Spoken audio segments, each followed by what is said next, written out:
걸어간 자화상을 가지고 좌우로 치우치지 않고 부름의 상을 푯대로 삼고 살았던 바울의 삶의 결론이 오늘 본문에 나옵니다. 나는 날마다 죽노라. 한동안 우리나라에 유행했던 말이 있고 그 말이 지금도 유행합니다. 웰빙이라는 말입니다. 복이 있고 건강하고 잘 되는 삶을 웰빙이라고 말하고 이것을 일명 복지라고 말합니다. 사람들은 웰빙에 대해서 관심이 있고 그래서 여러 가지 건강식품을 많이 먹고 여유 있는 삶을 누리려고 애를 씁니다. 그러나 진정한 웰빙은 웰두잉에서 온다는 것을 사람들은 생각하지 않습니다. 사람이 아무리 지위가 높고 가진 것이 많아도 그 행함에 덕이 없으면 수치를 당하거나 버림을 당하게 됩니다. 사람이 웰두잉을 단편적으로 행할 수도 있고 일회적으로 행할 수도 있습니다. 가끔 영웅시대는 행동들을 해서 많은 사람들에게 칭송받는 선행이나 덕행을 행하는 사람들이 신문에 나오죠. 그러나 여러분 그와 같은 행동도 물론 웰두잉입니다만 그건 일회적이거나 단편적입니다. 진정한 웰두잉은 변함없이 계속 이어지는 삶의 실천이 돼야만 합니다. 그래서 웰두잉의 열매는 웰에이징, 성숙이 이루어져야만 합니다. 의를 행하는 어떤 행위로 끝나지 말고 덕을 세우는 삶을 살아가야 한다. 지금 우리나라의 가장 큰 문제가 어디에 있습니까? 지도급에 있는 사람들이 말과 행동을 보면 너무너무 유아적이고 유치하고 말과 행동에서 본이 되지 못하고 자기 생각대로 말하고 자기 생각대로 행동하는데 문제가 있습니다. 촛불 들고 나갑니다. 모여서 집단 행동합니다. 단식하고 투쟁합니다. 이런 것들이 나라를 바꾸는 게 아닙니다. 성숙된 모습으로 서로를 인정하고 자기 책임을 다하며 서로를 배려하는 모습이 우리 성도들부터 시작되기를 바랍니다. 저는 오늘 여러분에게 웰빙을 말했고 웰두잉을 말했고 웰에이징에 대해서 얘기했습니다. 근데 오늘 저는 여러분과 함께 본격적으로 죽음 이야기를 하고 싶습니다. 그러나 이 죽음 얘기는 아무나 못합니다. 부활을 모르는 사람은 죽음 얘기를 할 수 없죠. 왜? 부활을 모르고 믿지 못하는 사람은 죽음이 다 끝이에요. 그 이상 죽음의 얘기를 할 수도 없고 해서는 안 됩니다. 부활을 확실하게 믿었고 부활을 확실하게 알았고 부활을 확실하게 바라보았기 때문에 죽음을 말할 수 있었던 사람이 바울이죠. 그는 죽음에 대해서 무슨 말을 합니까? 오늘 본문에 있는 것 나는 날마다 죽노라. 사도 바울이 말한 것은 웰다잉입니다. 잘 죽는 것. 이것을 실천했던 사람이에요. 왜? 부활신앙인이었기 때문입니다. 이미 저와 여러분은 웰다잉에 대한 보장이 된 사람들이에요. 우리는 죽은 다음에 천국이 보장된 사람들이에요. 우리에게 죽음 이후의 세계가 아름답게 준비되어져 있습니다. 요한복음 14장 1절로 3절에 예수님이 직접 말씀하셨습니다. 너희는 마음에 근심하지 말라. 하나님을 믿으니 또 나를 믿으라. 내 아버지 집에 거할 곳이 많도다. 그렇지 않으면 너희에게 일렀으리라.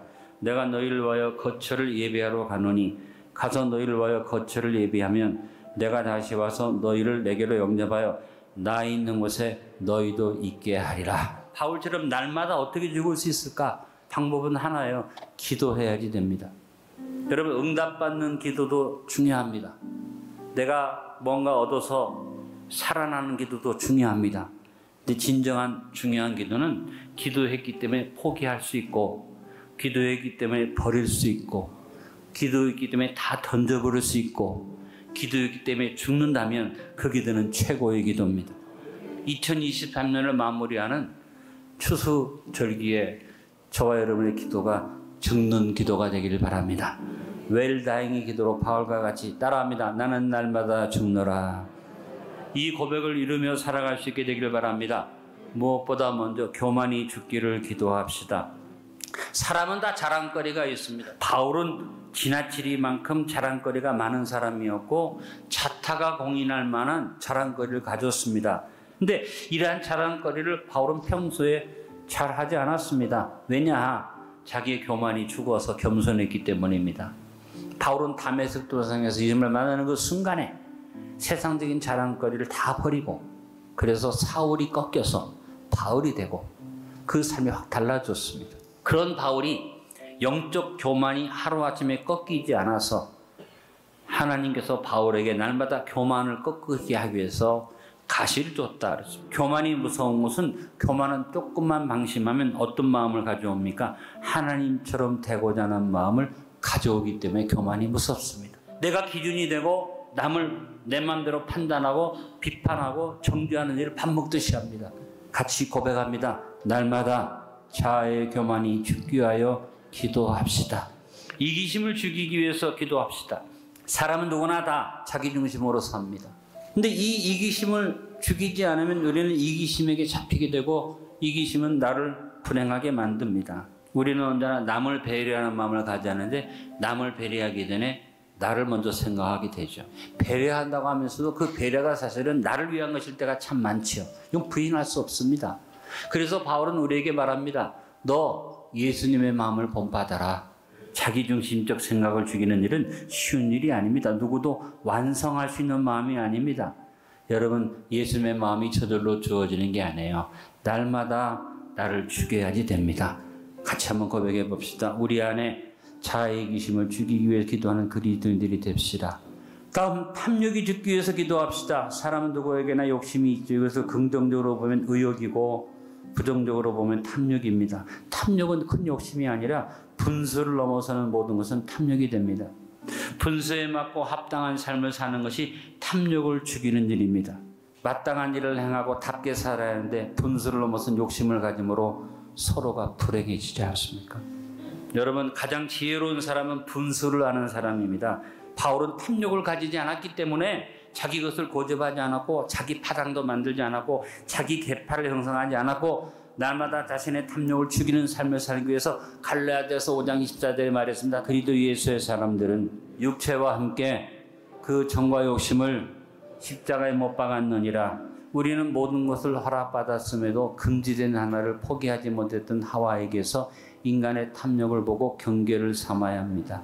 매일 금지된 하나를 포기하고 자아의 탐욕을 죽이며 기도합시다. 거짓이 죽기 위해서 기도합시다. 사람은 누구나 다 거짓된 모습을 가지고 삽니다. 그래도 다 가면을 쓰고 삽니다. 그러나 어쩔 수 없이 인생은 거짓으로 탈을 쓰고 삽니다. 마귀의 특성이 거짓이기 때문에 마귀에게 사로잡힌 인간은 거짓을 자꾸 할 수밖에 없어요. 여러분, 거짓을 죽이는 일은 우리가 최선을 다해서 진실을 행하는 것입니다. 이것을 포기하면 우리는 거짓의 종이 되어버리고 맙니다. 그래서 우리의 삶에는 노력하고 애쓰는 일이 필요합니다. 결론을 맺습니다. 웰빙을 구하는 것으로 끝나지 말고 웰두잉을 실천하고 웰에이징 성숙을 이루고 부활신앙인으로서 바울처럼 나는 날마다 죽노라고 결단하며 웰다잉의 삶을 삽시다. 2023년의 마무리 기도로 바울과 같이 자아가 죽는 기도의 삶을 삽시다. 교만, 이기심, 탐욕, 거짓은 이것을 죽이면서 2023년 한 해를 추석절을 맞아 잘 마무리하는 저와 여러분 되어지기를 바랍니다.